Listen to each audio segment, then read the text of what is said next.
get get I'll do that going right here. now. And Yeah, no, we're live actually. That's how we do it. oh, well, hello. Hey, I That's was good. just getting ready to do some tweeting about Uh, this like podcast that we're trying to love do. this lovely event that we like to call the best of our week. Welcome back. Barry Johnson's with us, ushering us into another episode. Hey, Kenny Hey, man, good evening. hey, I feel both of us are needing some good chill nerd yeah. hangout conversation. I just want to shut off for an hour and a half. I just want to I turn wish I off the. could. I had this beautiful little window of time blocked out where I could get some work done, get some videos edited. Instead, I spent like half the day troubleshooting why my website was totally broken and dealing with tech support on the back end. And it just feels like the week's wrapping up like one of them weeks. Yeah, yeah. It's good It's just like times. it's just the way January In is the dark. typically. It's is the site back or were you able to fix that? Is everything okay? Yeah. It's back up. It was in a maintenance mode for a while. It was on a in restored, which my Was backup that was the like a week out OnlyFans of or is that date. the regular site? No, the regular site. Regular OnlyFans site. takes care of their own back end Or maintenance and only stuff. Juan's? Yeah, sorry. Yeah. So when it comes to the personal site, I have to handle a lot of that. So it is what it is. It is Like what it all is. of the time suck of trying to manage and support your own content. Yeah, yeah. It's been so just for a little bit of a BTS for you guys. I was running very late. I set up everything, but I showed up to the stream where Juan Hey, was you sitting made it there right on waiting, time. and I You made it you, you right at nailed 8. it. Could not have made it any closer if Stuck I. the landing. Even the Russian judge is giving you a 10 on that one. Nailed No, it. no, that's gold. Sorry, gold. Yeah, Go. it has been one of Ole, those ole, weeks. ole, It has. ole. Ole, ole. Okay, no, you got me excited there. It's been one of those weeks. It's been one of those weeks, just starting from the beginning of the week to YouTube being YouTube, and then hardware and software not working the way I wanted. Actually, on the other side, you were fixing your website. I was editing a video, but it's been crashing DaVinci because somehow the source content, some of the clips were not rendering or not being identified correctly in DaVinci. So it was borking my entire, render. And I'm trying to troubleshoot that part to try to see how I can get this to work. But yeah, That's fun. always fun. Oh, always fun. It's Always, always always fun. fun. Yeah.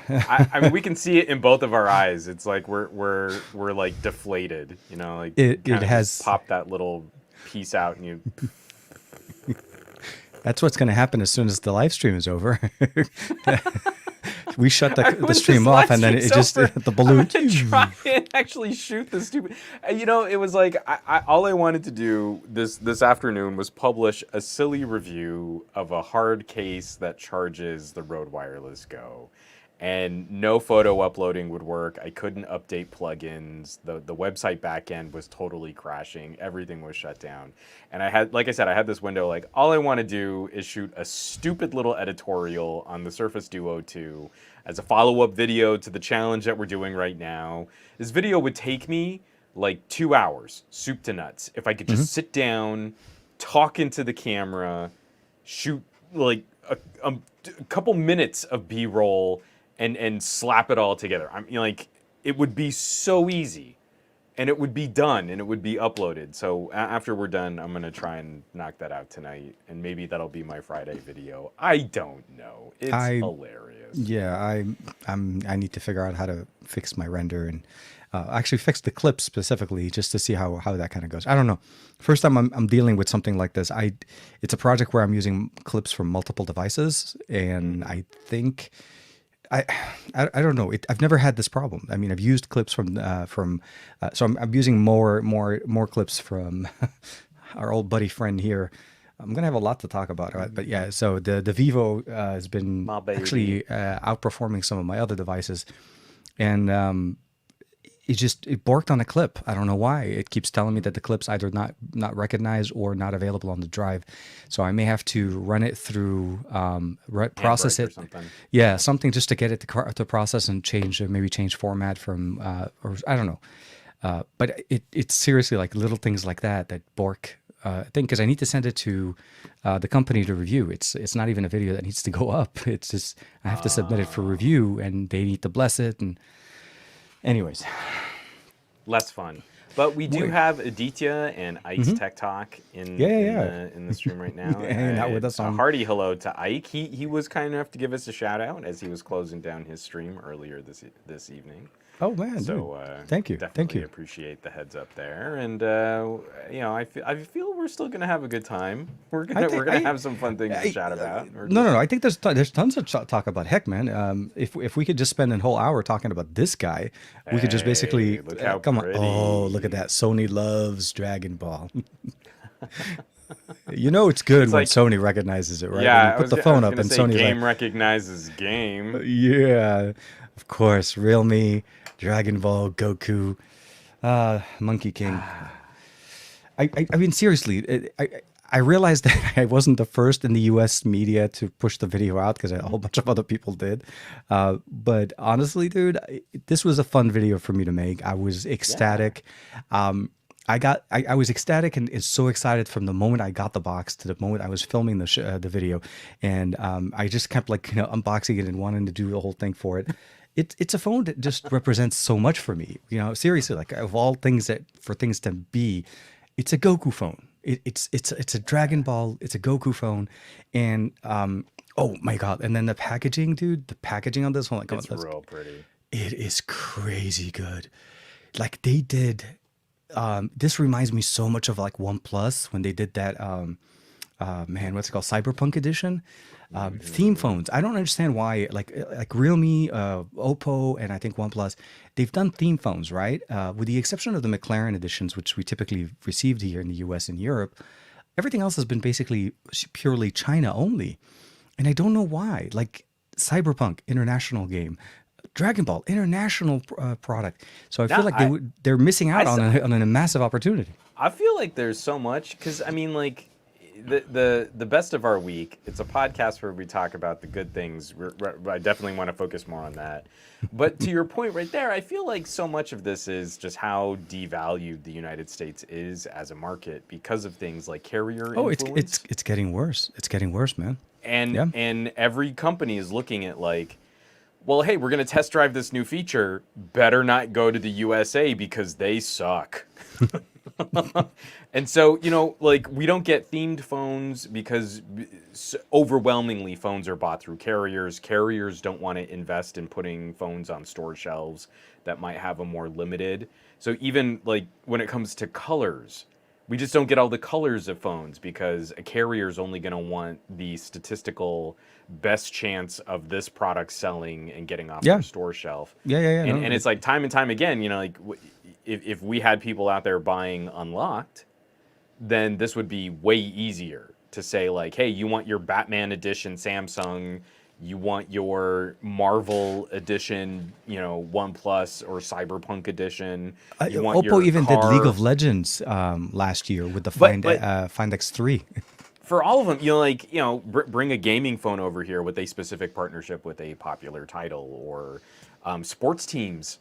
I miss the days where you'd walk through mall kiosks and they'd just be full of all of the backplates for Nokia phones for every single sports team in the country. And now it's like, well, I guess you just get a case or something. And you're like, but if I want a Broncos phone, like not a case.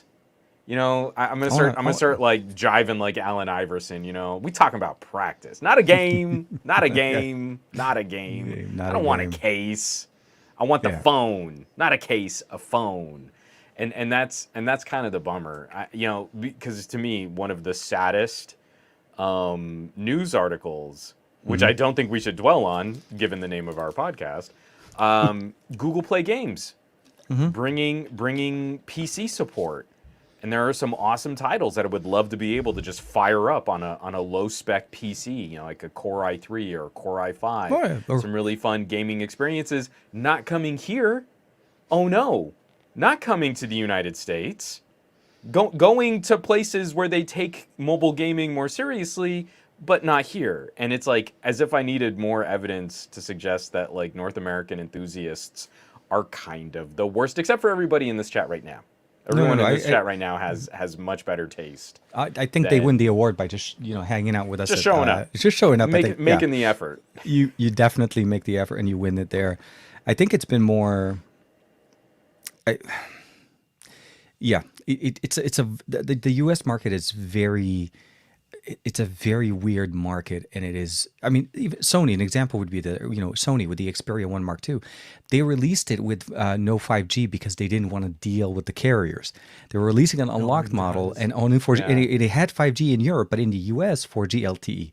And then we waited till the Mark III, of course, for us to be able to get 5G in the US. And even then, it was kind of like it took them that long. Obviously, the hardware could do it. I don't know, man. I know it's frustrating. Like the OnePlus 10 Pro, I understand the approach that OnePlus is going with. Obviously, Oppo already does that. I mean, we already know that the Xiaomi 12 Pro is out in China, and I think we start seeing some people getting the hardware there.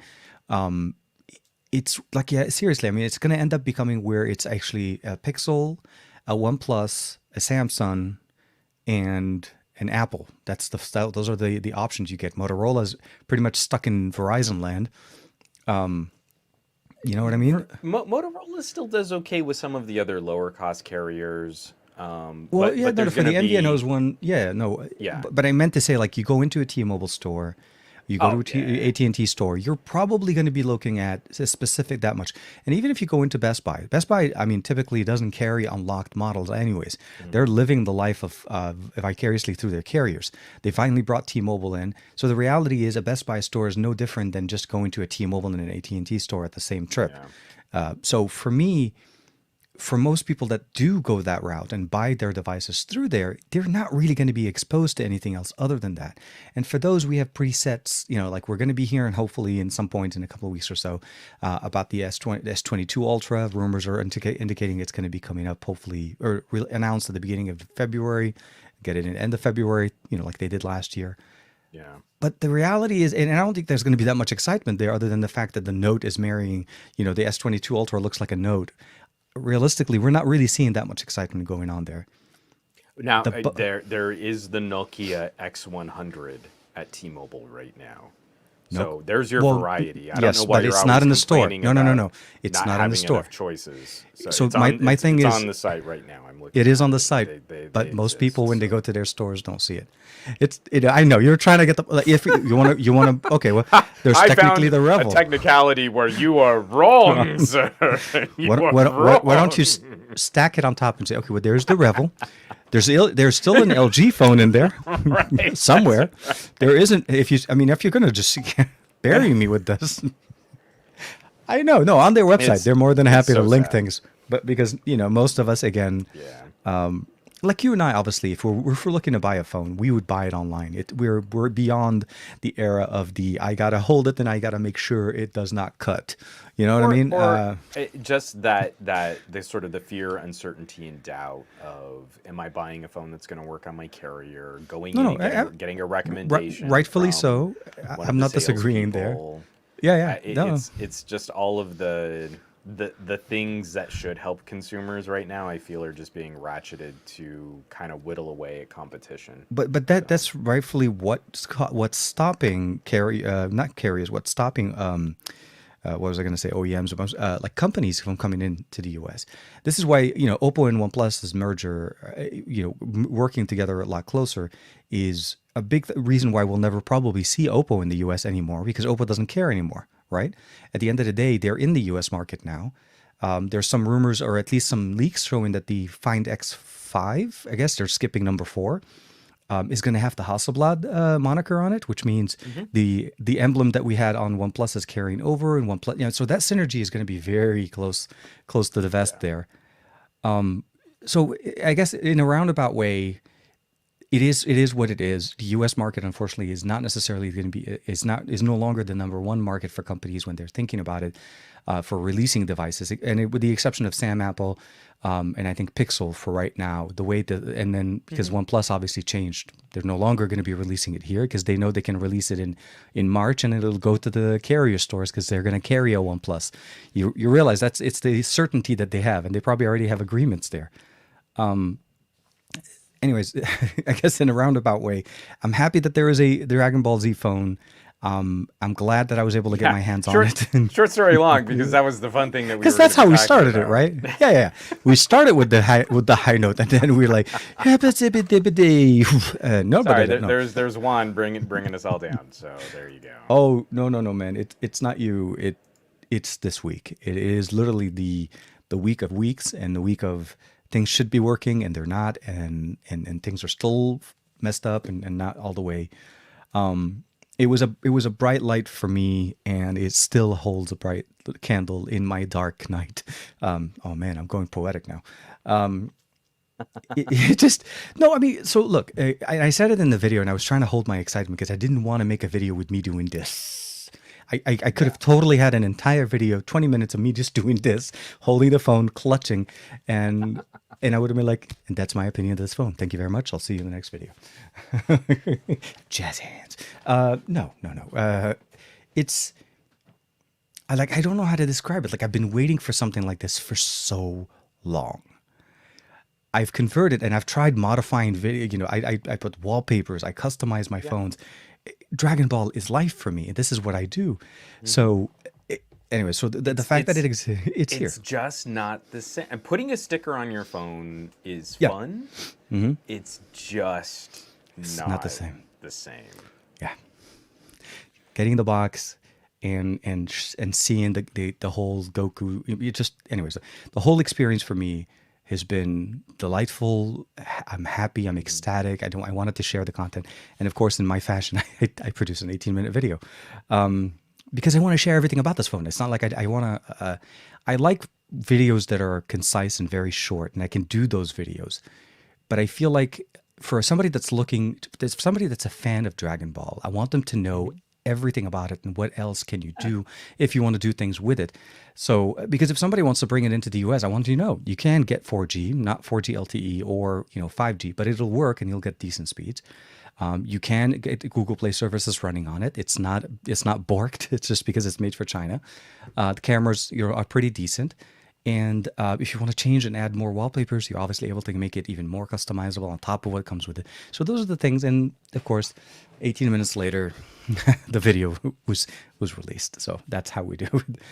But again, we're looking for those other things to talk about, and it's some of the conversations that we've been sharing both here in the podcast and then behind the scenes and in private. Just like there's got to be other things that we can cover, that we can do, that we can talk about. And when something like this comes out, it seems kind of silly to say, "Hey, I made this 18-minute video on a phone."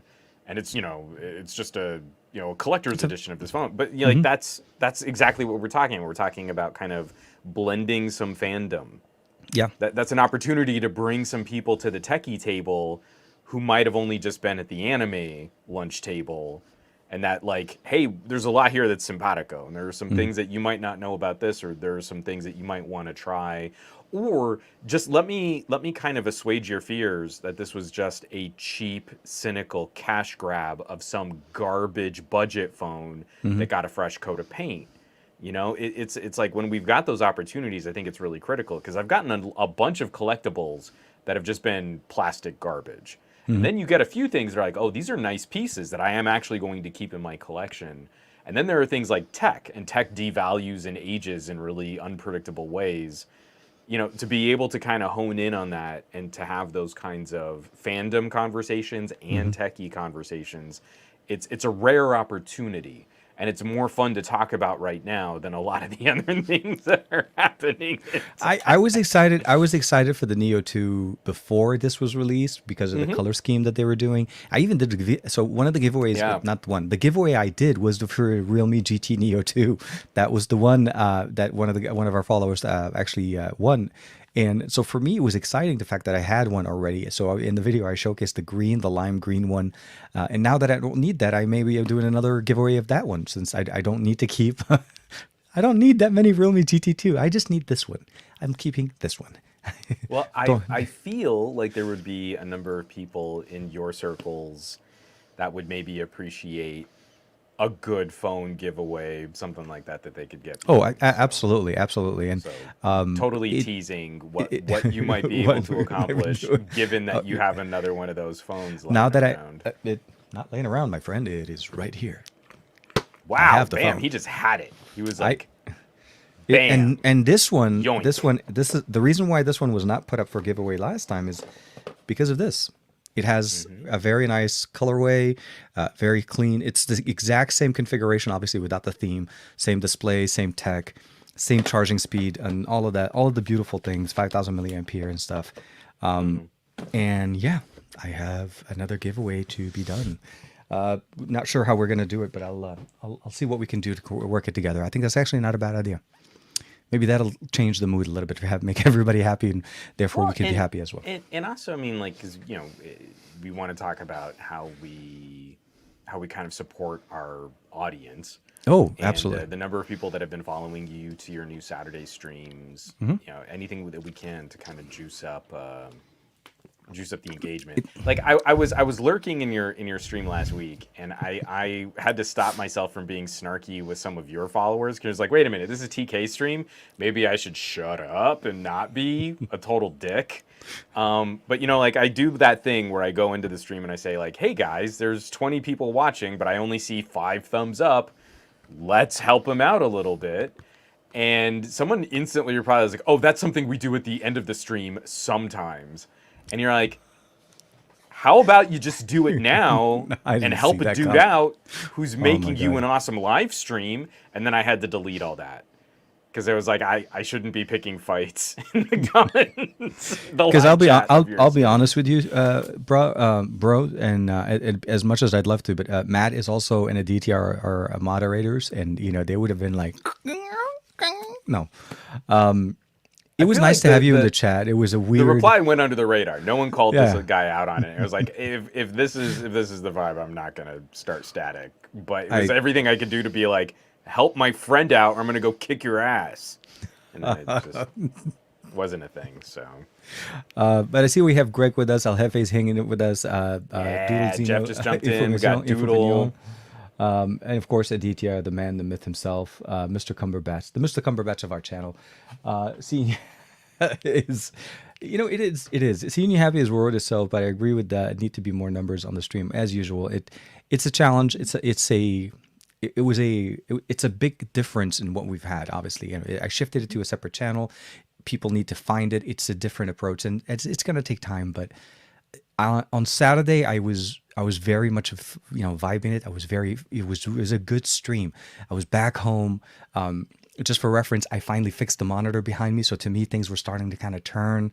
Things were starting to look better. And my son finally kind of got over his thing at the time. And so I was like happy and I was like excited because it was such a weird, like 2 weeks of stress and travel and all of that. And of course, having you in the chat, man, it was, and I didn't see the comments. So for that, I do apologize for that person's, I commentary. don't feel that's on you to apologize for. If anything, it was like, hey, I'm looking out for my buddy here, but it was going to be way worse for the comments on your stream if I made it a big old thing. No. But yeah. But getting back into, because again, it's that sort of vibe. Mm-hmm. It's so difficult to express. It's like you sit down, you get in front of the camera, and there's an energy or there's a mood, and you want to capitalize on it, or you want to, you want to share, or you want to channel it, yeah. And it's hard. And you're like, hey, there have been a bunch of times where I'm like not feeling it, but I still gotta kind of like power through. Mm-hmm. So it's always like critical, like, oh, I'm feeling really good. This is gonna be a kick-ass show, and then you get it going. So I didn't want to interrupt any of that. Is what I'm saying. Well, thank you again for the hangout and hashtag some lurking in the comments guy. I think I Aditya is almost always always have your stream up. same. It's just the thing is, and I mean, like, and I think you kind of feel this too. There are times like you want to participate, and there are times that you really want to try and mix it up in the chat. But when there's like a flow or when there's a vibe, and that conversation is going, I'm very reluctant to jump in and like interrupt it. You know what I mean? Like, if what I have to say really does contribute and it becomes a part of the flow or whatever, that's cool. But there are a number of times where I also jump in, and it feels like just when my name pops up, the show grinds to a halt. Not with yours specifically. I just mean in No, general. I know what you mean. Yeah, Like I've been trying to kind of back off, or I use one of my secret hidden dummy Twitter accounts when I jump into a Twitter space, just because like I don't want to be called out. I don't want to be brought up on stage. I just want to listen. And Yeah, hear what other I people think are there should saying. be in Twitter Spaces or any of those spaces allow you to go to incognito mode. Like Yeah. before joining, you can say join as incognito, meaning just as a user that just wants to listen. Because yeah, you're right. Not everybody wants to participate every time. And like, and especially Jeff knows exactly what I'm talking about, because it's like I'm really genuinely trying to participate and support. I'm not trying to put attention on me just being in the chat. You know what I mean? So, I know. especially with my reputation, like, oh, Juan's here. I guess he's gonna pick a fight. Clutch your purses, everybody. It's gonna be bumpy. It's one of those episodes. No, I mean, look, the reality that should be probably a feature that we need to kind of submit, because I personally, I'm not going to lie. There has been a few where I want to join in and I just want to literally listen. And for me, one of the biggest things about having the second monitor up there is that's literally my the monitor that I usually run streams and so on. So like whenever I'm working and stuff, I jumped into Matt's live stream when he was playing Call of Duty. And I have him running in the foreground on the top, and I want to be able to see what's going on because that's a visual aspect. And same with yours. Like if I'm editing video or something, I usually have you popped up on the display, and I'm actually able to keep working, and I'm listening to the stream, even if I'm walking around. And I jump in every once in a while just to say hey, kind of a thing. Yeah. But it's it's how I start my week. 9 a.m. in the morning on Mondays. Or pretty much I tune into SGGQA. And we'll have another one hopefully next Monday. It's it's one of those. It was a holiday too, actually. That's right. This year, this week was a holiday for us. I'm sorry, Martin Luther King Day. Next month is President's Day, which we'll also have it on a Monday. Mondays typically have holidays. Yeah, I know. I remember actually. Did I not crash your live stream one time on one of these holidays? Was it a couple of years ago? Remember, I surprisingly just sat behind you when you were doing. Well, the yeah, live because back in the old sort lab, of walked into the background. I think that was Gadget Lab 2. It was it was 2. Yeah, I never visited you in back. 3. 3 was it was a mystery. 3 did not work. 3 was not good, and I spent a whole year in Gadget Lab 3. Yeah. I do want to just point out we got Rolando in the chat. My tech Hey. review. We've Hey, got and I just want to highlight these. We've got Ronald Sims just ordered a OnePlus 9, and we've Nice. got Ron Guido who just got himself a OnePlus 8T. And especially with the news of what's going on with the OnePlus 10, changing up some of the camera sensors, and what we know about Snapdragon 8 Gen 1 versus MediaTek versus Exynos and all these things. There's a whole bunch of rumors and specs and. But I just kind of feel like this is the right time to kind of double down on cheap phones with Snapdragon 860s and last year's phones with 888s. Or something like this with an 870.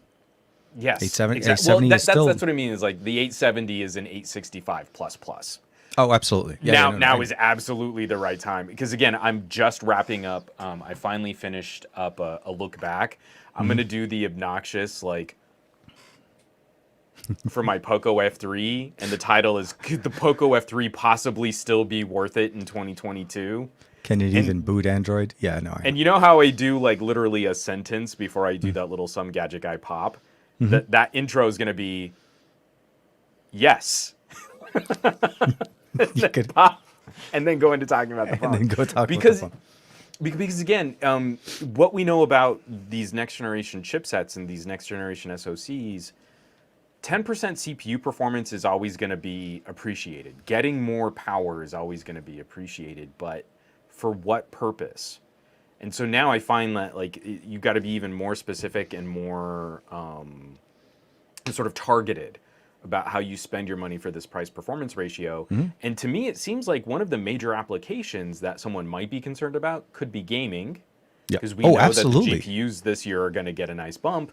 But if we're talking about powerful phones with awesome camera features and great hardware at shockingly low prices, a OnePlus 9 makes a lot of sense right now. A Poco makes a lot of sense right now. That Realme that you were just holding up makes a lot of sense right now. A Black Shark, like Oh all man, of yeah, these yeah. different Black brands Shark and running the flavors and 870 as stuff. well. Yeah. I feel like I can point to areas where I think I would benefit as a mobile creator, mobile professional who likes to do things like edit video from his phones. And to me, that extra burst of speed when I'm finishing up a render and I can finish a project even faster and I can get it uploaded to YouTube even a little bit more efficiently, that's going to make sense for my workflow. And I can point to some people where, you know what, we might be talking about a minute in terms of finishing a project render, but you might need that minute, Oh, especially in absolutely. There's mobile going to be journalism and situations. stuff. Yeah. Oh my God. Yeah. Working remote and creating content. The CES for one. All my shorts, all my reels, and all of those were edited on my phone. They were shot on the Yeah. phone and edit. Not what. Yeah. In some cases, I did use some clips from the A7 IV, but most of them were run off of the Vivo with the 888 Plus. And for me, I mean, I really It's didn't really so think good. I didn't need my, I was so happy that I didn't need my laptop. Transitions, edits, voiceover, everything done there. Yeah. The mics on this are crazy good. So for me, those things will matter, but it has to come at a balance, right? I don't want my phone to run at the speed of a Lamborghini, but then tank in like 2 minutes. Yeah. Obviously that's an over exaggeration there, but you want the power to performance balance to come through, and that's why I was kind of like leaning over to when we were talking about MediaTek versus Qualcomm. Some Yeah. rumors are indicating that it's better so far on the D9000 over what we're seeing with the 8 Gen 1. And I think it's a little bit early to kind of call it. I feel like a lot of people love to call things a little early, like talk about the Exynos It's 2200. it's entirely too early for the MediaTek versus Qualcomm debate. Yeah, It's absolutely. laughably. I mean, anyone who's trying to speculate about Exynos right now just needs to be stooge slapped. Like, in that scene in Seriously. Airplane where the woman's getting hysterical and the entire plane full of people line up just to like shake the crap out of her. That's actually the Any movie Airplane. Yeah, I remember that one. Yeah, That was yeah. Airplane 1. Anyone who's speculating about Exynos right now needs to be sort of glad-handled, like metaphorically Yeah. glad-handled like that. But when we Thank look you at very the much. Dimensity thing, I think the thing that's concerning me is the data that we've got is all coming from like a mule prototype device Oh, and that in no which way, is not, shape, or form resembles a real production and phone. it should So never be used as a performance. Like as a even the as a benchmarks we guideline, did, yeah, yeah, what the benchmarks that I did on the reference device from Qualcomm, I explicitly made sure to explain these are reference device numbers. By no means the yeah. standard should not be referenced as this is how everybody's going to be doing it. But the reality is people love to do draw lines, analogies Yeah. way too early just to get the clicks and so on. So at the Well, end of the day, and I still feel we're a little early yet for the Leslie 8 Gen Nielsen. 1. I know Jeff was like totally, and don't call me Shirley. Said Don't call me Nicole Shirley. Borkman. Exactly. Over. The Sorry. I feel we're just a touch early yet for the Qualcomm side of this equation too. I don't have a lot of faith in Motorola understanding how best to tame this SoC, and we're only just starting to get data on this because OnePlus made a big deal with the OnePlus 9 about the enhanced cooling and Yeah. thermal Every hardware that goes generation. into it.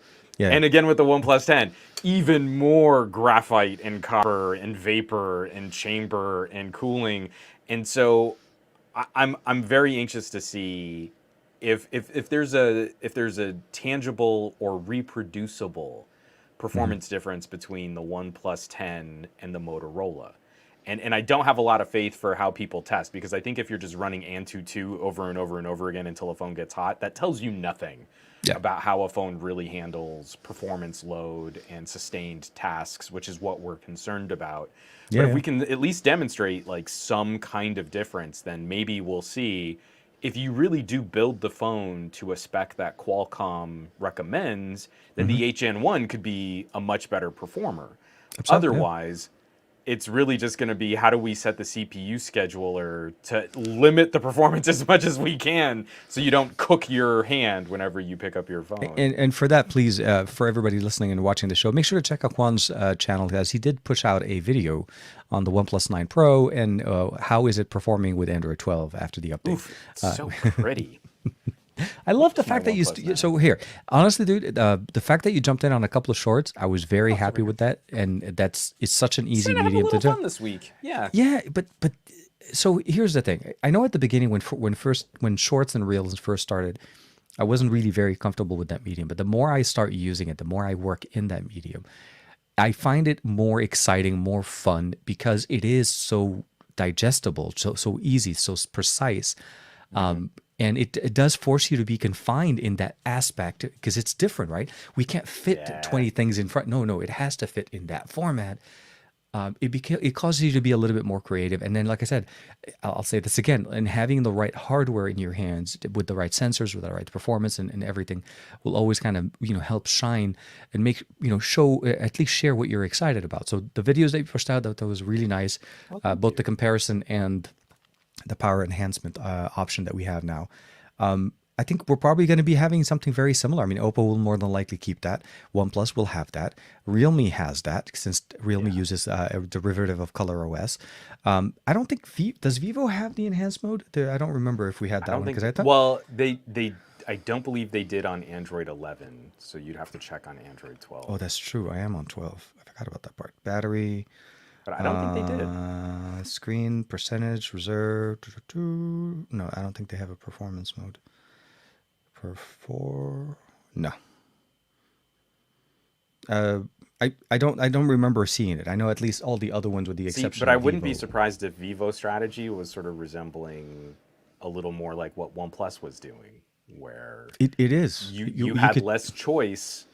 It The was phone more was just making those decisions for you. Yeah, Yeah, exactly. I think it was like, there you go, kind of a thing. And I'll probably say, yeah, I think that's probably true. You can sense that in the UI elements every once in a while, like how certain things don't like switch right, or there's a little bit of, and it's still there with Android 12. I To thought me, 12 it's was gonna heavy fix it. lifting stuff. Like, I'd have to pull up the exact numbers, but if I do a batch photo process on a OnePlus, it's noticeably faster now than the times that I would get on a Vivo, even though technically the Vivo has the more powerful SoC. Yeah, no, So it's one of those. It's that kind of heavy lifting usage where a performance mode matters, and you don't want the phone dictating like what kind of CPU scheduling happens. But Okay, so Rolando's throwing some fighting words right now. Okay, Rolando, we talked about this. The footage should not be coming out of how badly I play golf. I mean, we already know how badly I do, Rolando. So he and I, when we were in Vegas, TCL took us out and they took us to Topgolf. And I don't play golf. I'll be very honest with you. I mean, not golf. basically miniature golf is my experience level. yeah, I was gonna say my that's where I speed am. is putt putt. It's absolutely, because And- so I'm not good at putt putt. I was gonna keep that as a mystery, but thank you. Yes, no, same direction. Rolando actually knows his stuff, and he's really, really good. And he did show me a few tips, and obviously with more practice I would have gotten better. But you could see me like I'm swinging like what is he mowing lawns or something? It was just embarrassing. So yeah, those are the compromising footage out of CES. That's the CES After Dark powered by TCL.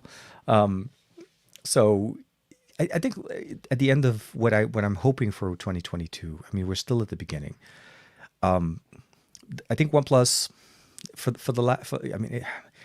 the way OnePlus is in the US has changed for the foreseeable future, unless something changes in what they're trying to do to try to build up more momentum or trying to do different things. There's a very big difference now in what's going on.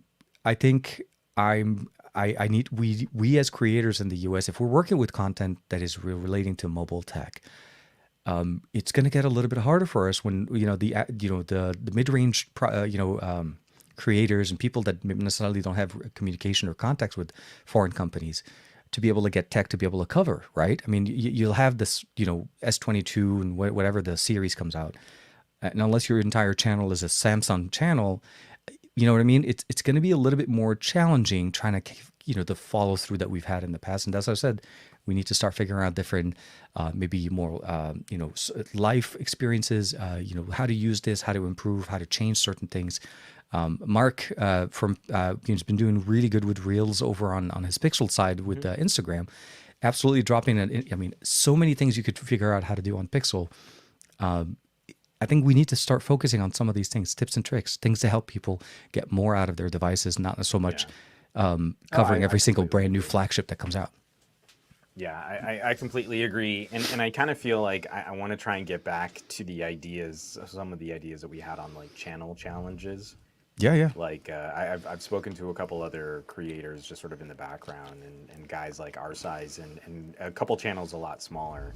Just be like, I kind of feel like we need, hey, I'm calling this other channel out and we're going to do a gaming challenge or something, like just, kind of getting back into more advanced use, because I'm so tired of phone reviews that are like, this phone isn't worth it and the performance isn't good enough. And like you watch them use the phone and they don't have any other apps installed. Like you're just using the phone with like the services that came pre-installed or like Twitter, like do anything else with the phone to kind of express what it's like to use it. And there's It's a so typical many amazing benchmark, things man. that- Twitter. I mean, it stutters on some phones, and sometimes it doesn't even boot, and sometimes you're not able to respond to pictures, and I don't know. And sometimes you respond from the wrong phone. There's a whole bunch of things Twitter can do, man. It's the worst. Absolutely. Speaking of updates, and so not to say that Twitter was one of them, but Pixels. They get the update. We are finally blessed. So to now be the part of phone the that team. was running reasonably well and was surprisingly stable for me without any of the subsequent patches or any of the patches that were pulled is now running even better. So I had a perfectly reasonable experience on a new phone with a new operating system and a new SoC, and now it's a better version of what I had. It's better. So that's pretty great. I'm happy that it. So for me, it was more of a smaller update since I sideloaded the December update. In the reality is, after the update, I had a few issues, but then afterwards, it kind of worked itself out. The phone wasn't like totally unusable, and like we still have our colors. Actually, I do have a couple of extra skins. I don't know if I'll share those with you when we meet up again. I mean, if you're interested. that's fair. Oh yeah, I mean that looks great. I have to have a conversation with Lex because I'm not sure I can keep the pink bunny on for very much longer because it's got like this fuzzy, furry feel to it, and as it's been in and out of my pocket, it's picking up like a lot of gunk. So yeah, see, mine didn't get the furry bunny thing. I got just a beach ball. Beach ball. Yeah, beach ball. No bunnies. She's ineffable. You just, I'll never know. But because she decided Vivo needed beach ball, and I went, yeah, you're right. It does. It's that kind of a fun phone though. I'm with but her on she that. did she did something even more. So OnePlus needed sporty. Sporty. And she did a trio. She did a baseball, a soccer ball, and a basketball in a diagonal line, across partially the covering logo. the OnePlus logo. That's what the OnePlus needed. So the OnePlus needed one more ball. Is that what we're saying? And I mean, I don't think anyone could say that she was wrong. No. So there you go. I think she can't go wrong, and I think you need to help her grow this experiment and experience actually, and hopefully that'll fruition into more photography, things like that. It was since the LG G8 when she put a flash. She got a DC characters sticker book, and she peeled off the flash and went, well, that phone's red, and this superhero is red. Red. And she slapped a flash sticker on the back of my phone. And you're like, you know what? I think she just needs to be in charge of my phone design strategy from here on out. So I'm just gonna let her go. Did you give her any of the little tiny stickers that we got from TCL? These guys. So when those got broken out, a third of the stack was yanked, and she just started putting my face all over everything. And a few of them have been really hard to scrape off. Oh my God! Yeah, I can imagine the conversations around that one in the house. But we had like a bunch of really cheap furniture that we were going to be getting rid of because we're finally in this place. We're not going to be moving around. You know, like Target brand bookshelves. Like No, I'm with you. It's nothing. Apartment furniture aside from. So there was like a whole medley of my face on the side of one of those Target brand bookshelves, and those stickers are not coming off. That's a collector item. You should have put it on Etsy. You should have put it on Etsy. Start her up with an Etsy channel right now, and just let that stuff go, and then just some gadget guy merchandise. Yeah. Limited edition. She's already got a much better merch strategy than I do. So I like, oh man, I love those little cut her in for 10%. Don't get me wrong, yeah, and I love handing a phone to Omar, which has a decent sensor, and just letting him go wild and show me the views, the different things that he does. Was it over the weekend? I borrowed a phone from a buddy of mine, which was the S21 FE. So I had that phone for literally one day, and I typically. And that's all you could handle. You had to like give it right back to him. This is such hot garbage. No. The gentleman that I borrowed from was leaving town on Sunday, so I met him on Friday, picked it up. So I had it with me all of Saturday, and Sunday I had to return it. And I typically, like, when I got into the S21 and this came out with the video that I pushed out this morning. I didn't get that exciting feeling like I just wanted to spend so much time with the phone. Like I didn't feel like it's a very different experience. I mean, you didn't even hold on to the S21. No. The S21 so the S21 was always going to be a kind of a carryover, right? I do these trade-ins with T-Mobile, but you normally hold on to sort of a collection of Samsungs a bit longer because you were kind enough to let me borrow the S21, and I had it for a bit. Yeah, that's typically our exchange. Just trying to break it in and stuff. And when I gave it back to you, you were like, "Yeah, it's time for a trade." It was very soon after. It was it was barely, man. I got it from you the next day. I traded it in. Yeah, I mean, like you're usually one that I feel because we see eye to eye on this kind of stuff where we hold on to phones a little bit longer and we try to grade software updates and we try to absolutely try and talk about the lived-in experience more than just the hype beast week it came out kind of review. And I want to say I think that's the fastest I've ever seen you flip a Samsung phone. So I can only imagine that the fan edition. It's not a fan edition. It's not a fan edition. I don't know. It's not priced as a fan edition. It doesn't feature fan edition. It doesn't have the features that the fan edition should have. I feel like it's a weird, and the timing is all wrong. Like absolutely all wrong. This should not have been released now. Even let's just say this, even Samsung fans are not hyped about this. And that tells you something.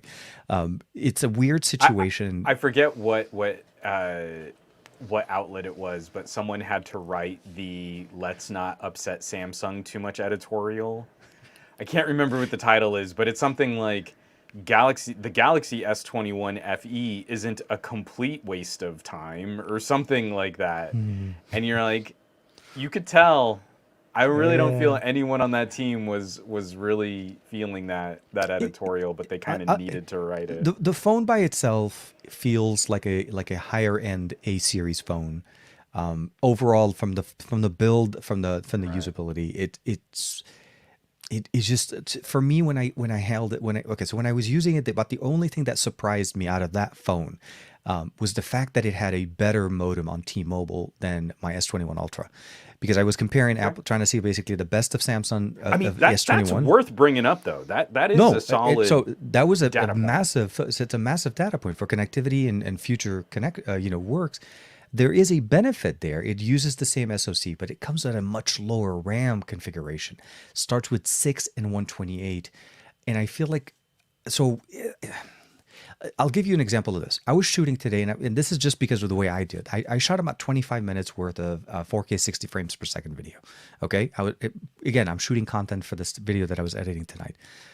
That's about like 16 gigs worth of storage in my one video, right? Yeah. So for a person like me, if I'm trying to shoot, because this S21 FE shoots 4K 60 on the front and on the back, I can nuke the storage on that thing in literally one day if I'm just doing my true workhorse kind of a thing.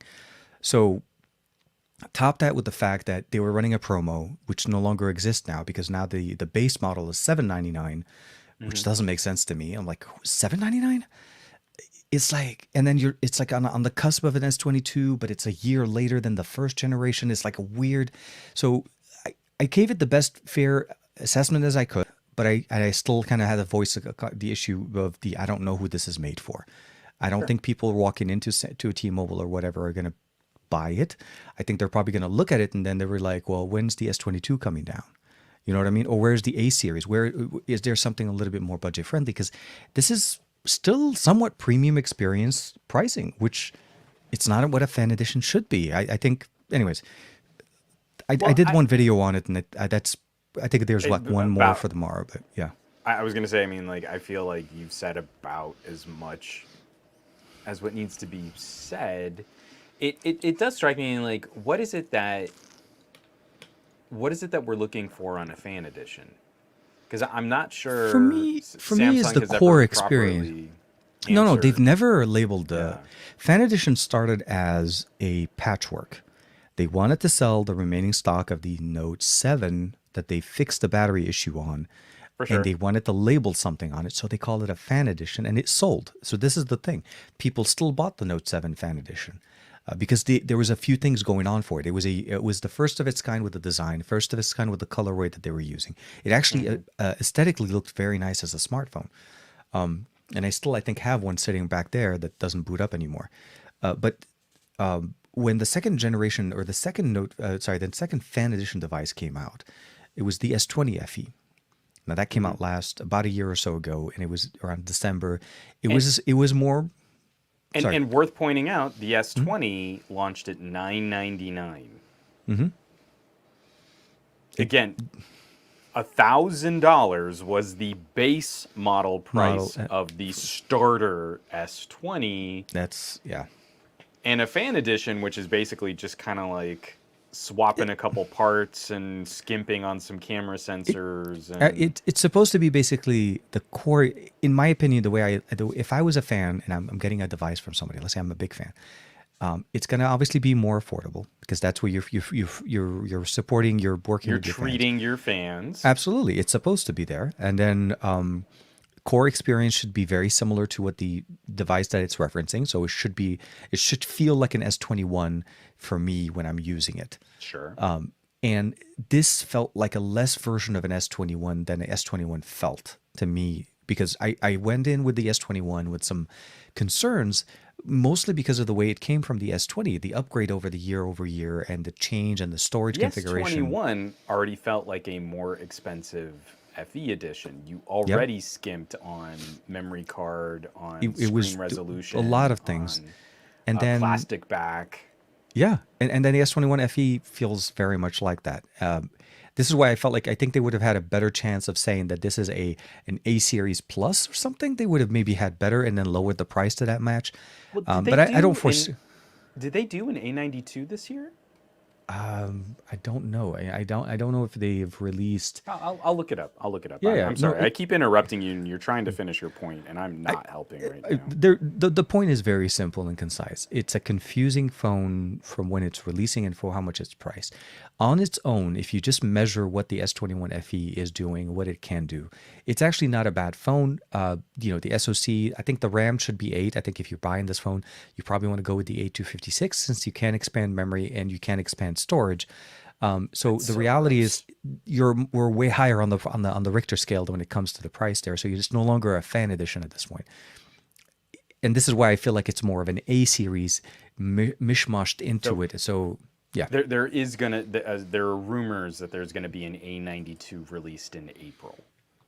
Okay. So So we're that would be supposed to more get one this year. That one I'm actually way more anxious to check out because I kind of feel like the A70s and A50s have been significantly better buys for your daily driver bread and butter Samsung fans, and even for my family members.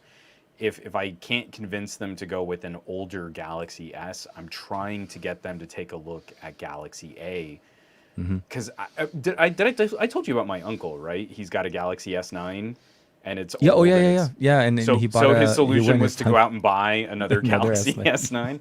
S9. We talked So I'm about that trying to last tell him week. like, Yeah. hey, when you want a newer phone, get an A70, an A7 something. If it's an A73 or A74 by the I time want to you're say in I the took market one with again. me to But Japan, by the way. When I went to Japan a few years ago with the fam, I actually picked one up off on T-Mobile, and it was yeah, actually surprisingly very nice, very good performer. So no, yeah. I mean, I genuinely think, if you can't afford to step up to the ultras, where you get just that last glimmer of Samsung bleeding edge, everything in the kitchen sink kind of design, I feel like the vice on Galaxy S series has just kept squeezing and squeezing and squeezing more blood from those customers, more blood from those stones. And increasingly, if you can sacrifice the CPU power, it's all around a much better experience Oh, shopping down in like the A70s. So it's quite. I think the overall.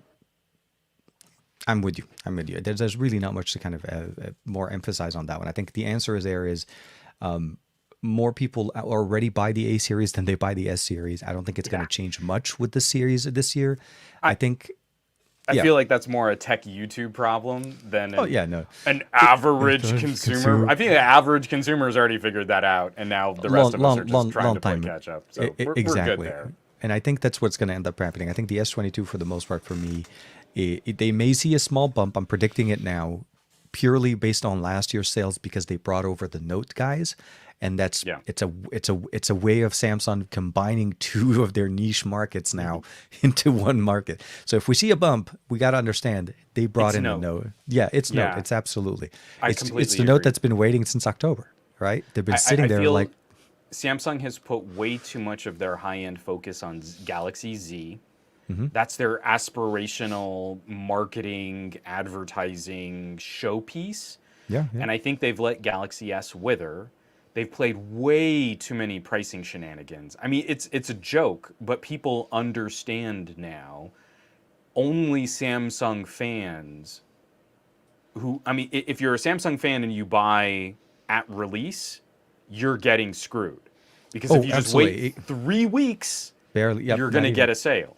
And so it's the And people who are most passionate about picking up a Samsung product and being on the bleeding edge are the ones most squeezed by Samsung in the most cynical, And it's cash grabby kind of way. most of the time though, weird enough, it's us techies because we're the ones pre-ordering these phones to pick them up on day one, just so we can have something to cover on the hardware. But Fair. it for me, it always kills me. Like, don't get me wrong. Okay, so look, Josh Quinones, a buddy of ours, is selling his Z Fold 3. He sold his for $1,100. The phone is barely 5 months old. Yeah. That's what's worth it. That I mean, the reality is you could have waited a month or so and you would have picked up the Z Fold 3 for much cheaper than what it was. Don't get me wrong. At, I mean, obviously at it's launch, people were already selling it for $200 to $300 under MSRP, and yeah. now it's not hard finding used folds in very good condition for under $1,000. So And I'm really that's glad that Josh was able to at least kind of like oh yeah, yeah, absolutely. I think eke out 1,100, because like yeah. you go to Swappa and I've got a whole list at like $899, Yeah. $925.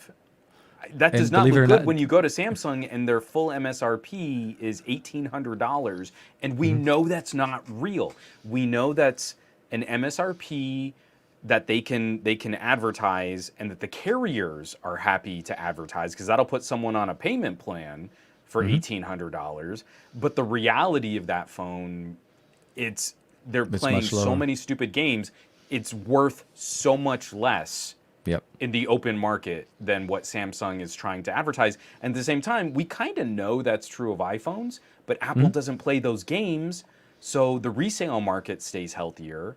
Apple can always make it look like trade-in values are so much lower on Androids, and they can cut the prices on their trade-ins, and it makes everything else look super cheap and compromised and garbagey. And it's frustrating because like if we keep letting Samsung dictate the terms of this retail arrangement, then we're always going to be, even with phones that are substantially more expensive, we're always going to be acting like these are lesser than devices. But I still have it up here because I just thought Michael Peppertech's comment was pretty funny. Oh, I had to take the one to bless you guys with a horrible pun to say that probably called it the FE, the FE, because it's a model where they attempt to iron out things. Man, it is. If I could give you the angry upvote on Reddit, I would give you the angry upvote. Vote right there.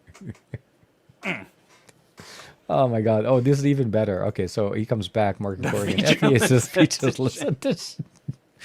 Oh my God! Welcome back to this best of our week, where we're just basically releasing some. No, I mean.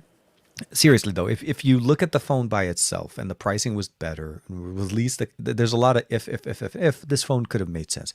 I really feel like it's a stopgap. I think Samsung is not really they're not very concerned about this. They're pushing more their freestyle projector than they are pushing the S21 FE even on their site. For me, at the end of the day, I had it for one day and I felt like that was the longest time I needed to keep it. I think overall the performance and what it did, it was not very different than what I've seen before. I was, like I said, surprised with the fact that it ran better on T-Mobile in my area, which means I'm hoping, I mean, I already knew that Pixel did better in my area than S21 FE, but to have 800 this is the bands that they have up to 800 megabits down compared to 500 on S21 FE. That was a big bump. That's big, good. Excuse me, I can download things a little bit faster content kind of thing.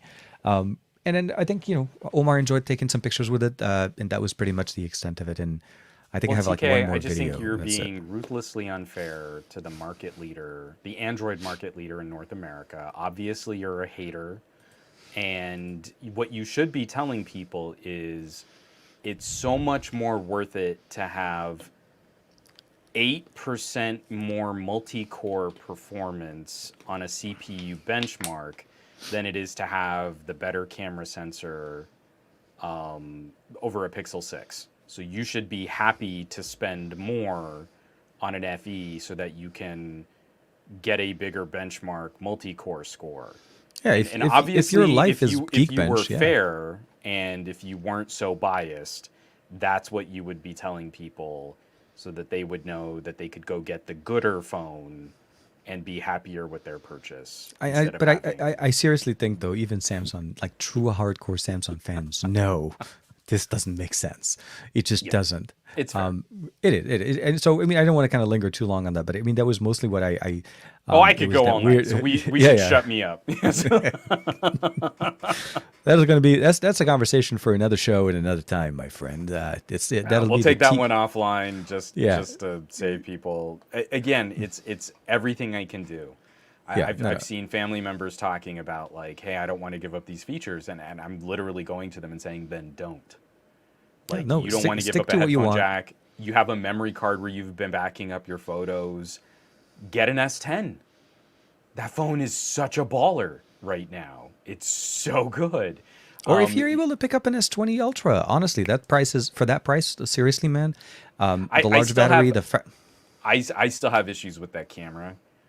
The S20s never fixed their autofocus. And for all these people that are like nerd raging over the occasional instabilities on a Pixel, it's like you gave an entire generation of Samsungs a total pass. Because from the S20 Ultra to the Note 20, autofocus was always hot. Seeking was always all over the place. You have to tap to focus. You couldn't move. It was even when you did tap to focus, there was no guarantee you were gonna lock that focus. Unless I always made sure worst. For me that the subject was very distant and everything else was so far behind. I mean, especially coming from like S10 and Note 10, because Note 10 and S10 are peak just the glorious peak of Mm-hmm. everything that we could get out of that 1/2.55-inch sensor with that With the beautiful dual pixel autofocus. Yep, You and dual you aperture. lost some low light performance, but you know what? I'll take a grainier photo where it landed the autofocus over a better exposed photo, and my subject is out of focus. I'm with you. Nope, I'm with you, Oh, man. I'm with you. Kenny Man's still rocking an S10 Plus. Yeah. Literally, one of peak Samsung, one of the absolute best smartphones ever made, and especially for those of us who aren't that impressed with like the massive speed improvements of the 5Gs, still going to be going strong for another 2 years, easy. Oh yeah. No, The no. S10 Plus, killer, love it. Probably better power to performance ratio. It's going to be so easy to get battery replacements. If you want to do just like a little spot refresh, like a repair shop is going to be able to fix those phones so Yep. beautifully. I mean, everything that we've seen since then from Samsung has been like either a price ratchet or a feature reduction in the most obnoxious and anti-consumer ways. Yep. No, and I don't, and I would not be surprised if the S22 series is very much a similar conversation. And I mean, we're going to be talking about it in a few weeks, anyways. We're getting very close to that part. One thing to kind of also cover, obviously, there is MWC coming up at the end of February. That's kind of, I don't know if there's been a lot of talk around that. If it does end up being a show, I may be going, so that'll be also something interesting. I got my the S10. I mean, I like the Rolando's S10e. not wrong. I've got it right here. It's like my S10e and my Note 4. And Samsung's done for me after that. But anyway, sorry. Yeah.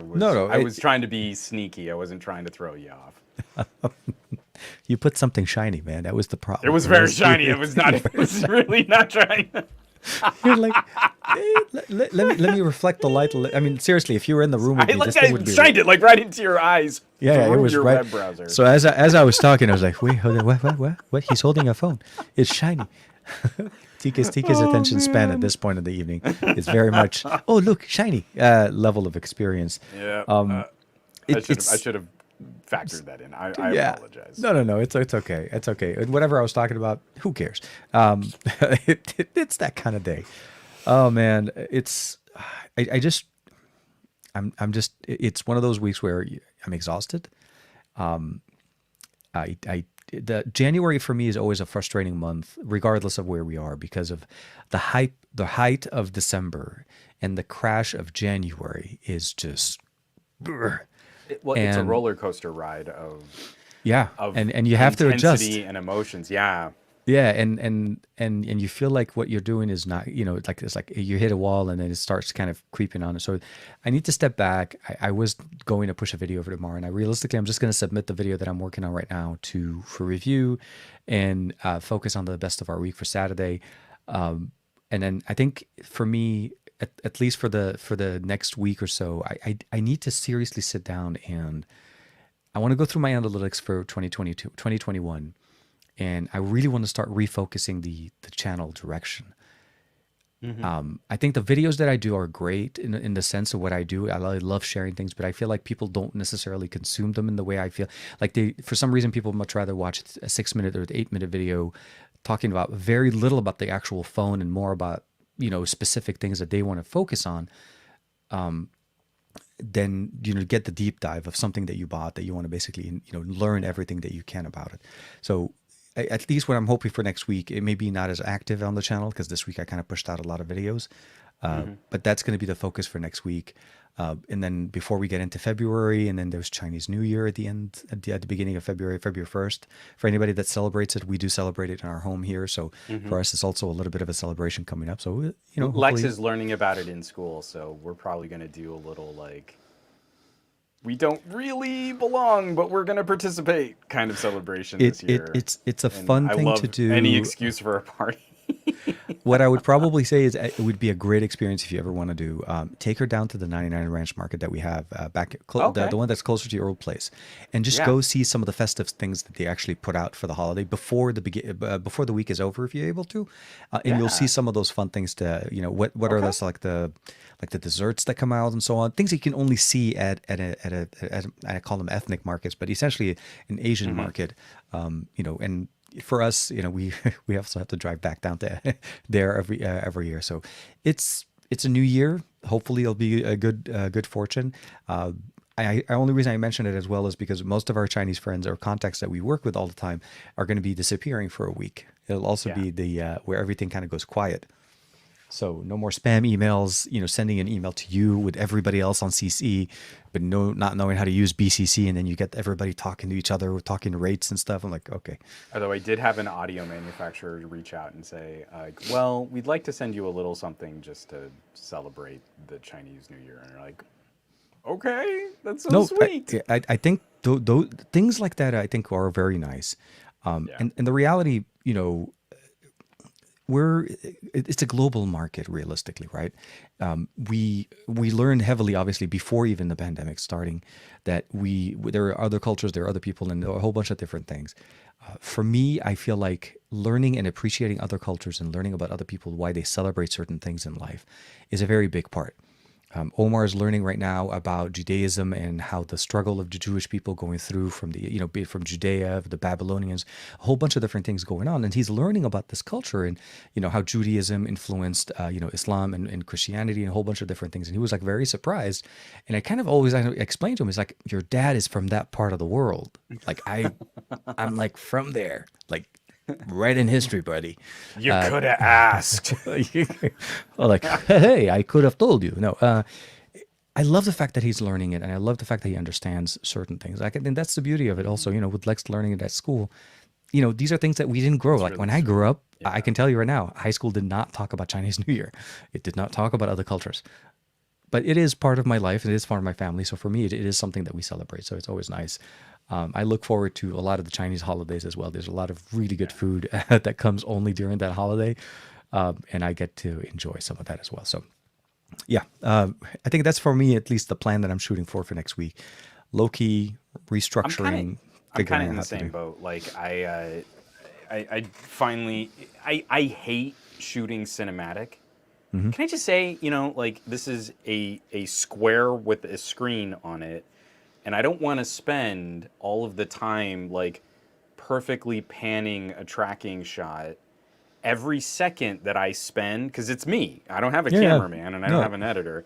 Every second that I spend nailing this move right here is literally a second I'm not using or testing or experiencing this product.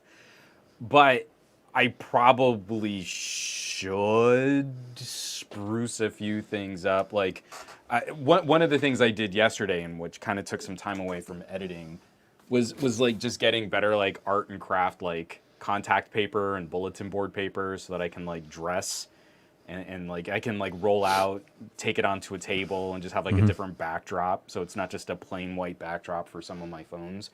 that's good. And I think I've got a new light strategy set up for the bookshelves Hmm. where I'm going to go to color changing dome lights. Oh, So okay, they'll yeah. So be it comes down. instead of like I was trying to edge light the backs of every cubby, and it looked okay in Gadget Lab 3.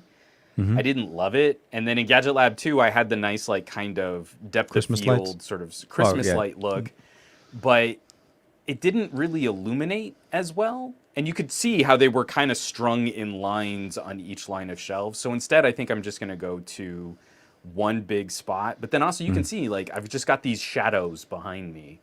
So I'm hoping to kind of spruce that up a little bit.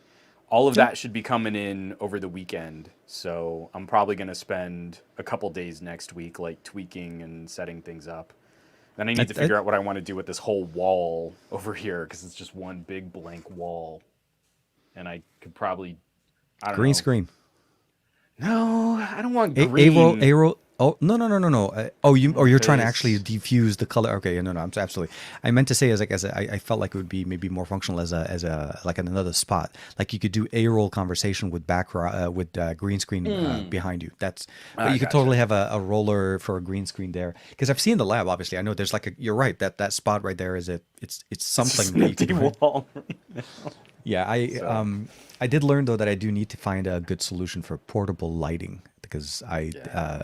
so yeah, so long story short, I think it's a good way for us to kind of focus on and rethink the strategy or the approach of for 2022. I think we're finally done with the what's hangover on from 2021.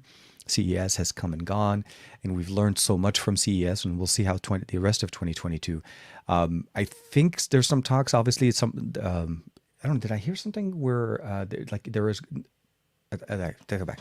MWC for the most part, as far as I understand, is going to happen. So I think Yeah. the trend is going to continue with having in person, but maybe hybrid. There may still be Oh hybrid yeah. event, and I think that's the best approach for it. Well, and I would say Jason C's in from there as well. He's yeah, what's just up, jumped in. Jason? And I would say that's probably just the safer standard op from Yeah. the manufacturers is they don't want to leave. This is such a weird time, and it's definitely calling into question the value of certain types of presentations. Mm-hmm. I don't know if you're a fan of video game podcasts, but I really love DLC with Mm-hmm. Christian and Jeff. Uh, and they kind of recently just did like they do a year wrap up and then sort of a year predictions. Mm-hmm. And they were talking about some of their predictions from last year and just like how E3 is sort of finished. You know, Mm-hmm. like you talk about Nintendo, Microsoft, Sony, they can talk to their fans and their Directly. customers directly. Yeah. So the whole idea of a trade show used to be built on everybody comes to this one physical location and you can be guaranteed to encounter buyers and distributors and press all in one all in one space. Well, And all one. Yeah, now under one roof. Exactly.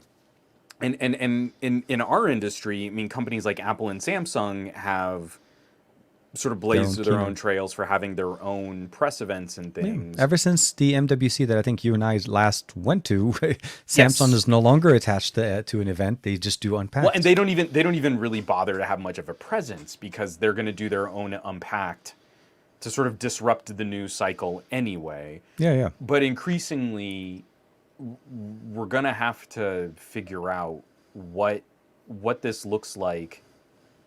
Because I think you were actually on the ground in Vegas at CES, and there's still value in this, but we need to Hmm. redefine what that value is, and how do we quantify that value for an audience, for media, and for Hmm. the presenters.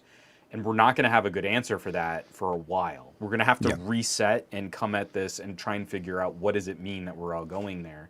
Hmm. And so I kind of feel like this year specifically, but over the next several years, it's going to be a very tactical game of cat and mouse and trying to figure out what does our money really get us if we show up and we set up a booth, or if we have a smaller meeting area for media and then we do a hybrid online presentation. And it's so unknown right now that it makes planning for some of these future events even more kind of brain cramping. Absolutely, and I think it's still we'll know more. Obviously, I think maybe by the summer after we've had a few events go through.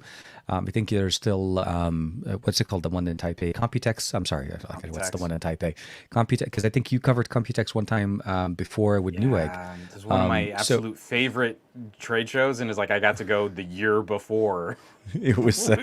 we lost it all. But yeah, So no, no. So there's Computex, there's IFA, there's MWC, and then of course there are other little things in there. So we'll have to see and how all those of go. like the camera and audio. Like Oh, I'd love to go and hit Nam again and what was it called? The Photokina and Yeah, no, there's one that we had in LA at the convention center. I think the one Adobe usually goes to. Oh man, I forgot the name of it. But yeah, so I know I'm with you. There are obviously other things, and we'll have to see how that goes. But I feel like the hybrid model is going to be the way to go for the most part. Yeah. I think CS did well both ways. I think so. The reality, other than TCL for me, I I really could have done. I could have covered most of the other things. Actually, take it back. TCL, Showstoppers, and Pepcom. Between those three, I got more excited and more things hands on and things that I wouldn't have been able to see online because it would have been a very different experience, right? You know, you see a You demo. literally didn't need to go to CES. No, Could have the covered the exciting stuff just with everything I those. needed to cover for CES was covered out of a suite with TCL for all of the stuff that I did. And of course, Pepcom and Showstoppers, I got access to. I saw our buddies over from Next Stock. I saw, the new Astroblade and all of the different things that weren't even on the show floor. Some people weren't even going to be there. So the difference is, I think maybe next year's CES for me, maybe a very short 2 day, very short, specific, and maybe not bring the fam this time, depending how the pandemic is going on. And just kind of keep it concise and move and just kind of come back and do things from here because everything else was virtual. Yeah, Samsung I feel announced like the thing and yeah. Oh yeah. Yeah. Samsung's announcement was a nada announcement, and again, it was like Samsung desperately trying to suck the wind out of other people's sails, and it was like, Yeah. that was desperate, and I was needy, and you didn't need to do that, and it's the same thing that they did when they did the bespoke announcement for the Z Flip. They Like, talked you more didn't about the have bespoke. anything to announce. Shut up. I know it was a weird. It's like we're colorway. We're adding color plates, and it's going to cost Shut more. up. And it's going to cost more. You needed to admit Google ate your lunch, and you didn't have anything to respond with. So I'd like to shift gears radically as we kind of get into the end of our sort of normally yeah. allotted time frame Yes, here. yes. I have not checked in on you for a while now. What are you playing these days? That was like a semi-regular thing that we were talking Oh, about. that's for a right. bit, Yeah, like we what were games doing it for a while. playing. You know Have you what? been playing anything new, or are you plugging away No, on established favorites, or? You know what? So the last 2 weeks since CES till now, actually that technically makes it the first since the beginning of the month. I'll be honest with you, man. I haven't played a single video game on my phone. I've pulled in like a couple of matches here and there on Call of Duty, but I've been struggling with trying to. So the stuff going on with the family kind of changed. It added a lot of pressure, which didn't allow me to be comfortable. I mean, I actually want to be almost. I haven't even been listening to that much music. Now that I'm kind of mentioning it, like, because I told you I kind of signed up for Kobaz, but I haven't fired it up for the last 4 days. Not even like. How are you The going to days get your for me- money's worth if you take like 3 days off of not consuming? Well, You no, must consume. It's for me. So it's the things that we do that helps us wind down, things that we do that help us enjoy. After Tesla versus Lovecraft that you recommended, I installed and I played that one, and it was a lot of fun. I haven't really tried playing something else after it. I Have you rolled credits on Tesla versus Lovecraft? Did you finish it? No, I never was Okay. able to. I played I think I got a couple of hours straight. Like the longest run was about a couple of hours in it, and it was always fun for me to just jump back in. Kind of like it's a fun, easy Yeah. game to get into. It wasn't very complicated. Yeah, the missions are short. Yeah, So it- you and- can but do that's- 2 maps and be like, I'm good. That's what I meant. It's kind of like that Call of Duty burst of endorphins Yeah. that I like to get. I jump in, I do a couple of matches, I feel good, I get out, and everything kind of rolls from there. But because of CES, and I just there was no gaming at all. And then what happened with us with the fam at the end, the way we left and came back, and then it was a whole bunch of things going on. We were running multiple things going on at the house. It was very heavy on me, and I'm finally kind of like I said. And this week it was going. I'm back at work this week, so day job versus work and YouTube and all, and trying to find the new routine. I haven't been able to, so I would love what I'm trying to say in a long way, and I would love a recommendation if there's anything that you discovered in Okay. the last few weeks, because I feel mean, like that's what we're totally- getting anyways. I totally put you on the spot. Yeah, yeah. because we didn't talk about this as part of our sort of run a show. It's been a couple. Yeah, it's been a few weeks we So haven't mentioned it. I've had two time sucks. Okay. I'm replaying Titan Quest and I'm building a necromancer this go round. Okay. Because I've always just ended up being some sort of sword and shield kind of guy. So now I'm floating around. Because I with want a to little- download it on my new gaming phone. right? And let me tell you, even I was very surprised, especially after the most recent update for the Pixel 6. We Google managed to eke out another like 8% bump in their GPU performance.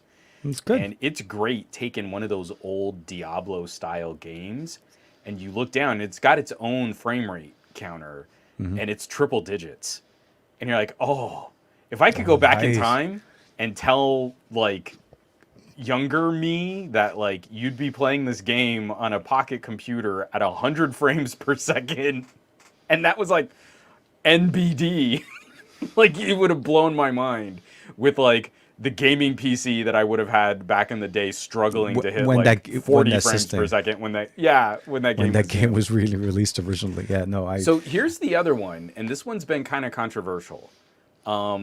It's running like garbage, and Okay. it doesn't load on a huge number of phones, but you have a collection of phones broad enough that you can probably find one that a works. phone that'll work with it.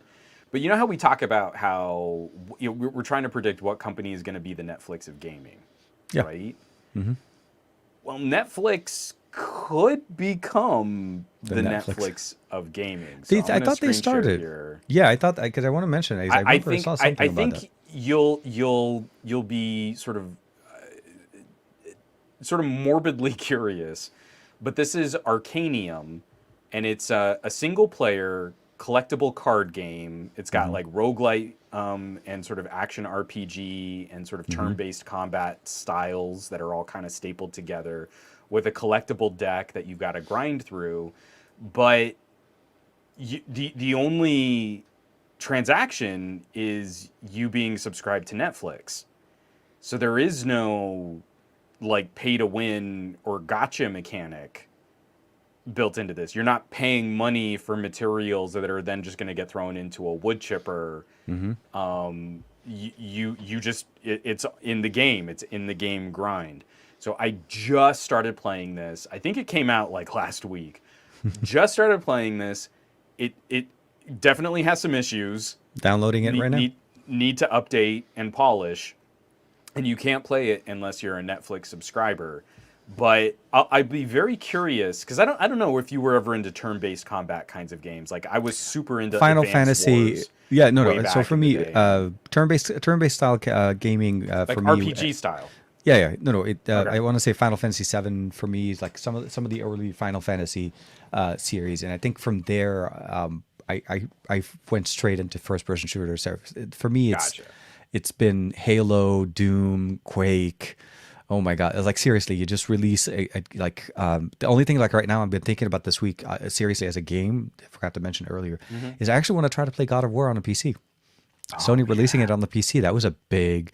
I mean, I want them to release the whole collection, not just the latest edition. Well, I want to play the again, early versions. I would love some of the old style. I can't speak to it because I played a lot of God of War on the PlayStation 4.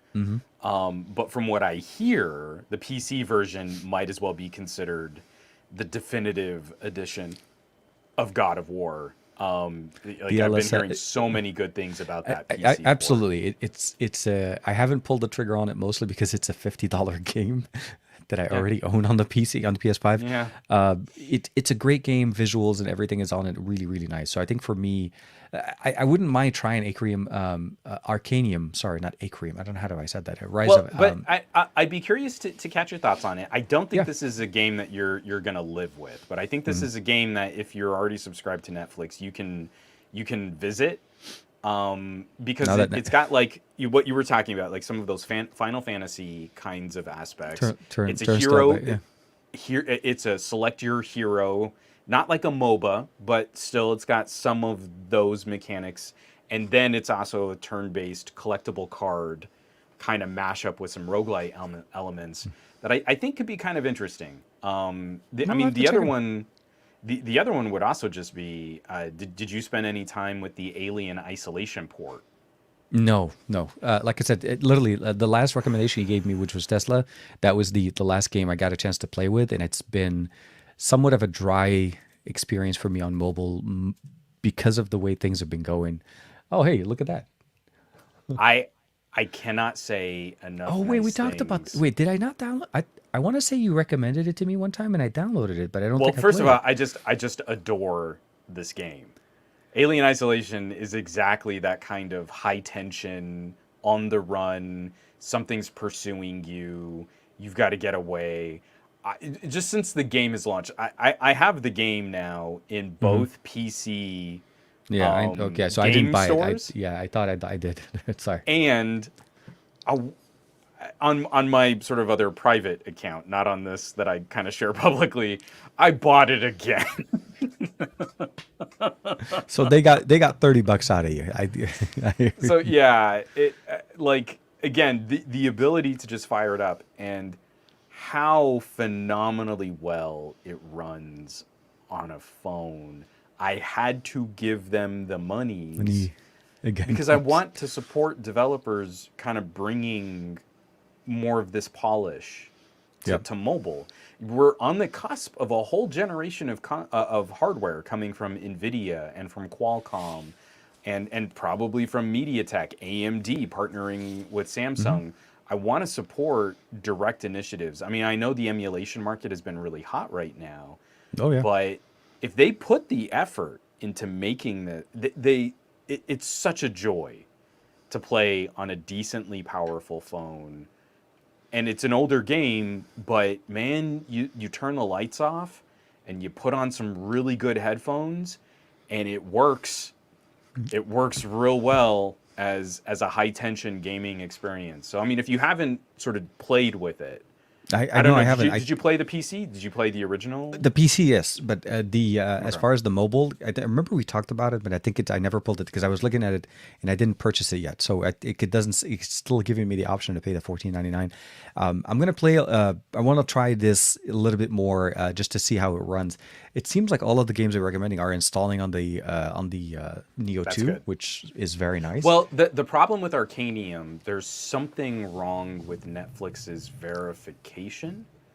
So even if it installs, you'll go to set it up and then it's going to crash and throw you to a black screen and then it's going to make you like re-verify your account with Netflix. So right now it's got this swarm of one-star reviews just because no one can actually get the phone get the game to load. Oh And I yeah, had it to go through says a couple. you actually have to log in. It doesn't take you to the Yeah. other game. Okay. So it's a mess. Netflix needs to work on it and needs to fix it. There are definitely problems, but again, it's interesting that Netflix as a front end is now including gaming directly. So the Netflix app could become more of a one-stop shop for movies, TV shows, and now some decent mobile games. The Some Asphalt on Netflix isn't terrible. It was an off-road version of Asphalt that had a whole bunch of really janky gotcha mechanics, and Netflix bought it, and then basically gutted all of the pay-to-win stuff. So now you can just go and play a decent Asphalt. racing game, and not have to sit there and like roll the dice with actual money to try and Or get watch the an ad so vehicle you can upgrades that get you more want. point. Yeah, no, no, I know. Pay to win.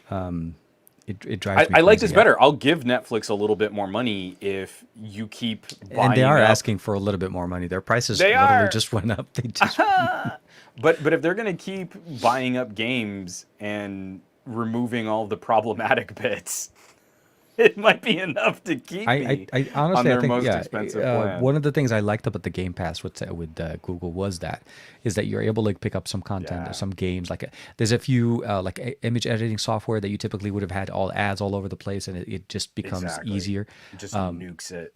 Yeah, there has to be better solutions. We can't live in the pay to win every single place, and like yeah, I mean even Call of Duty does the drives me crazy, at least within the last season that we've seen. To help push the new Vanguard game that they just literally launched, they made the entire Battle Pass Vanguard winners. So everything in the Battle Pass for the season is you win in Vanguard, and if you didn't buy the game, then well, tough noogies, I guess. Your your Battle Pass just gives you things in there, character Just don't skins be and everything. broke. Yeah, no, I know. You got to spend more to get more. That's their philosophy. I think with that being said, I think there's a whole bunch of things that could still potentially help us, subscription based things like that. I think Netflix is the right company to do it. And I remember GameFly at one point, I know that they're still a company and they still do a lot of disc rentals. So they still do a lot of, but I feel like at some point somebody has to jump in on the mobile gaming, the aspect that most of us actually use on a daily basis. Well, I was Hopefully, hoping it would be Apple, but they haven't brought in all of the game support features. So yeah. Apple Arcade isn't a terrible buy if you actually think about the individual games that you can play, but their organization is awful. There is no like you want all the backbone features of a good gaming service too. Yeah, Like yeah, the no, no, difference of between course. Steam and Epic Game Store comes Yeah, to yeah. mind. No, no, And absolutely. and I keep waiting for Apple to catch up on that, but they're not making enough money on that as a standalone service, so they really haven't put the initiatives into making it better, so no one's really buying into it, so they're not really going to support it like they should be. No, no, it's typical. They're probably the leader, but if Netflix starts taking a few more risks on some more ambitious titles rather than like one of the first games they had was like a balance the ball on this table shelf thing kind of a game. And it's like I had that game on an HTC Windows mobile PDA. That I, is not worth it, y- Netflix. You will y- not be the Netflix of gaming with a balance your phone game. it's one of those things you wish Netflix would. I think it's going to take some time. I don't think this is something that we're going to potentially see coming up very soon, but it is starting. Like Game Pass, Arcade, those are two good services that are starting. Game Pass needs to add more selection of better games on it. Overall, I feel like it's a good service for what it offers, and it doesn't just feature games. It actually does feature other things like other applications as well. So I Yeah. feel like it's at the cusp. We'll have to see how next, 2022 is probably not the year. It may be 2023. But I feel like, like for me, I'll definitely try out Alien again and see how that works on my mobile phone. And if I can get Arcanium to run on my on the Let me Neo know. 2, I'll That'll let you be a know. victory all by itself. That'll be a victory that I'll attribute to Goku and But only but Goku, when my you friend. get it running, I am going to be curious Yeah, yeah. I'll to, see. to, to hear your thoughts, just because it's not the kind of game type that I see you play with often. So I'd just be curious to see what you think. Yeah, no. And then hopefully, if I do end up pulling the trigger on God of War, I'll let you know too. Because I think for me, it's a game. I'm a big fan. Like seriously, on the PS5, it's absolutely baller. I Yeah. played it on the PS5. Plays amazingly well, and that was even streaming it. I wasn't even playing it locally. This was streaming straight off of PlayStation Network, I think. So for me, it's definitely a worth it game. So yeah, I'll want to do some more to kind of help reduce some of that stress. So this is why tomorrow no video, and just for next week maybe two Take some videos just to kind time. of keep Take it. some you Yeah, time. Just a just little do bit. Yeah, something for you. absolutely. But yeah, no. What? So are you going to try to shoot for that video for tomorrow? Is that what you're I'm trying to gonna do? try and knock it out. Yeah, I Okay. I don't know if it'll be out. It might end up being a Saturday video. I don't know. Is it going to But be a it's in. Patreon or just for anybody listening? If you guys are Oh not no no. So subscribed, so obviously. the Patreon video went out. So I Okay. have a half-hour camera deep dive on the Duo 2 that took Yeah. me forever. I rewrote that script almost 3 times, like fully from top to bottom, completely rewrote that script. And I'm not gonna do the camera conclusion. Sometimes I'll cut up one of those videos and make a little condensed version and put that out public. Instead, I've got like an editorial and an idea to play with for duos and cameras. Just some of the feedback that I've gotten from that camera deep dive. And I'm going to try and get that set up for tomorrow. I mean, That'll be good. real simple, real to the point. It's mostly me just talking to camera and sharing some of my thoughts, but it's harder to sum up my feelings on what should we be looking for in terms of content creation from a device that's heavily marketed as a folding productivity slate. And there are a lot of expectations and price and complaints and performance, and it's tough to try and anticipate all that. But to me, it definitely strikes to a part of that conversation where different products for different consumers should have different features.